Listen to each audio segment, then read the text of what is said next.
Por, mayong buntag, por. Oy, may buntag. Sumay ato. Mga apply yung tag ko ba? Ingnan, hindi ko sa mga ba na mag-hiring pa daw mo. Hindi ko lang pa mag-labor. Okay. Be, kita sa imong papel, be. Sa pangalan nga mo? James Merlin.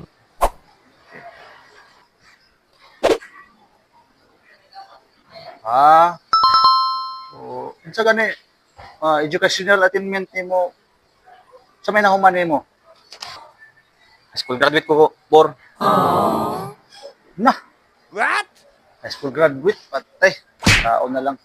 Ang amo ra bang qualification diri Mr. Jelvis kay kuan ra ba? Kinahanglan 4 years course gyud kanang nakagraduate ko kag college. Halimbawa agriculture ka, graduate gyud ka. O kung maestra ka, graduate ka unya.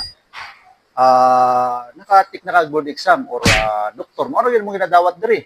Or lawyer. So kanang naka-bar exam na o doktor nga with license na. Mora na mong ginadawat diri sa labor sa construction. So sorry jud kayo nga di ka na mo manawat high school graduate na mo ka. Grabe ko na yung construction. Mura mag-500,000 ang adlaw. Nahangya pa mag-college degree.